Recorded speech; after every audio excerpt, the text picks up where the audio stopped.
work with us tonight. I haven't been up here yet, so let me tell you who I am. So I am Smoking Blue Gun's marketing and editorial assistant, which means I get to tell you a bunch of good news. First things first, we're going to be opening up for submissions on July 18th, so about 10 days from now, and submissions will be closed August 1st. You can check out Twitter and Facebook and Instagram, and I'll remind you a million times. So please send in your work. Let's see. Our forthcoming issue will be released this fall, probably around late September. And we're going to have a reading party. Most likely it's a Cenote, so keep your eyes peeled for more information about that event. We're really excited about. And speaking of our forthcoming issue, our next reader is Stephanie Goehring, and she's going to be featured in that next issue as well, so we're really excited about that. Just a little bit about what you can buy from this back table over here. We've got The Constitution by Brian, and he's going to be reading tonight, of course, and you can buy it. It's going to be on this back table over here. We've got Broadsides by Stephanie Goehring, so beautiful, gorgeous. And then we have Smoking Blue Guns, two of our chapbooks on that back table, and our latest chapbook released this spring on that back table as well. So, without further ado, I'd like to introduce Stephanie Goehring. You might recognize her because she sells you books here. But she also reads all over town. She's the author of 2 poetry chapbooks and serves on the Advisory Council for Conflict of Interest, which covers Austin visual, art, and literary communities. She can also be found online at stephaniegoehring.com. All right, Stephanie, please take the stage.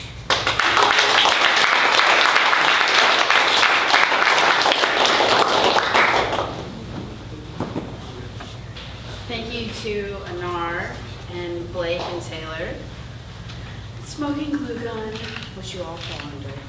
And thank you all for coming. So I'm going to read you a weird smattering of poems. The first one is called Why I'm Not a Nature Poet. And weirdly, I'd like to dedicate this to Sean Ripple, who's in the audience, good friend of mine. This poem was in no way written for him. It was written for a lady. Big surprise. But I'm going to dedicate it to you, my friend. All right, Why I'm Not a Nature Poet. I don't want to fuck you so much as I want to write a really bad poem about fucking you. I want everyone to misread the situation, to think you are the only place I want to exist, and as a farmer, I hate the idea of growing, planting, as if there's a right way, sustainable farming, sustainable earth. I'm not a nature poet because nature poets say natural world and mean it.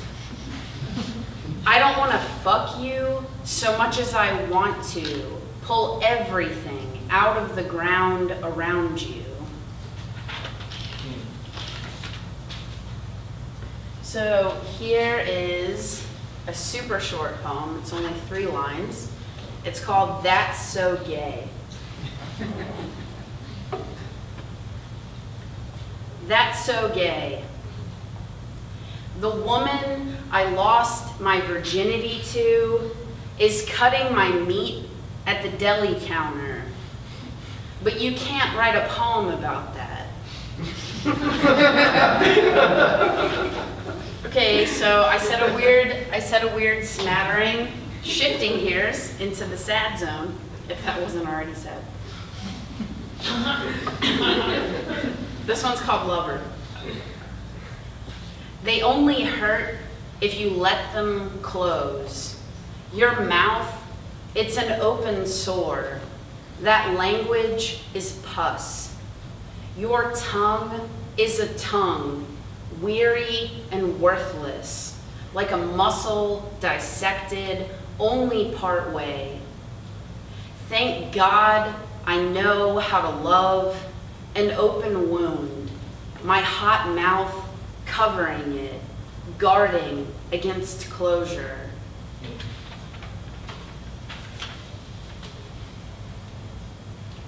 Iowa. Crawling on you in your sleep, I squeeze insects between my fingers and our sheets. Summer, I'm afraid enough to kill. I take out the garbage, check your temperature, rearrange the furniture, knead my knuckles against your spine. I will write you letters, fuck up the postage, show strange women your photographs in different houses.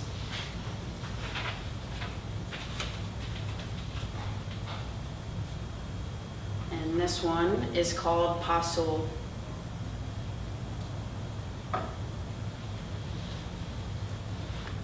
When the tree falls down, fall down, listen. Little girl, pocket full of little girl, a posy.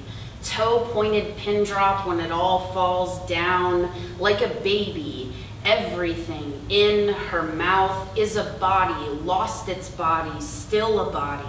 Like a tree the breeze makes when it falls down spinning to have one mouth and use it what it's for.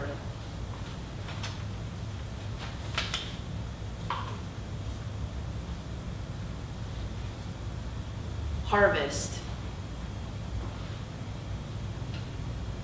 The pumpkin, strangely thriving beneath your porch, is a man talking to himself, his hand thrust into his pants, a broken chair you can neither use nor throw away. The baby everyone else wants you to want sounds familiar as he cries. Hiss of every hurricane that kissed your childhood homes, disappeared, left missing storm doors, overturned stones. The moon, even tonight, fat with red light, doesn't want to be part of your song.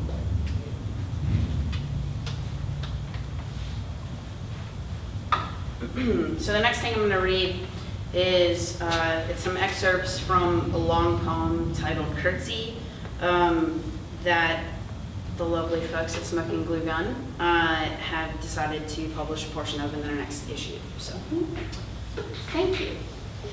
All right, so excerpts from Curtsy. You want to know how the lake drinks the boys' grisly music? Imagine a dress opening its mouth for a boy to eat blood clots. The drifted, the biblical, how the girl skin in slices an apple, blood bright and sweetened like the bottom of a lake. Imagine my girl skin is a dress for a boy. Evening dress I cut out instead of a baby, so I won't make the baby a lake or a girl. Okay, so whatever this next thing is so new that I shouldn't be reading it. So I'm gonna read it. No working title or anything. Like a bird, I decapitate myself for sleep as a stranger documents my shadow. Dawn redraws the skull I keep a secret. I sketch a garden I don't want to eat and bury a human figure in the ocean handcuffed to its shore. In my mouth, I undress the plant matter. In private, I lurch carcass long. And I don't have any more yet, so that was it. Okay, let's see. I've got 2 more. Thank you again, all of you, for coming. This one's called Quad Cities. Remember me as a sober wife, a drunk mother. In the heartland, I trash my girl hair and it gets around town. I had a few beers alone, and so now I gotta live and apologize for it. You're the one who said, I know you're sad, but I don't feel that way about you anymore. Remember when you liked me in the heartland? Remember when I was an adorable girl in a man's t-shirt? In Texas, before I kill them, my boy bangs are sky-colored. In the trash alley, I show you my hair. On the balcony, I gesture my intestines toward the squawking flecks of bird, because it's easy to be brave when you're easily wanted. My longest relationship is with departure. I don't mean anything beyond that. Like how your favorite time of day knows nothing about you. Remember when I played chicken with a cop car? It was an accident touching my face and asking you to grieve it in advance, like giving a baby a name. I'm only good when I'm unnecessary, a whole other state in a waterless mass, a recurring sleep where she won't drive me to the airport unless it's already too late. And the departure is always Midwestern, kissing me everywhere but my face. Okay, so just one more. Now I'm gonna end it on a sad note. Okay, this one's called Poem for No One. Again, thank you so much for coming. Poem for No One. Like it knew touch is a given, my skeleton was born inside its own negligence. I'll get to the point. I don't care about God because I don't believe in forgiveness. Go ahead and seize it. I make my skin weep in bathwater too human to drown in. Who has time for threatening? When I do it, it'll be bloodless, like a day sliced to giddy ribbons. Funny, this note I leave you in a poem for no one. Thanks.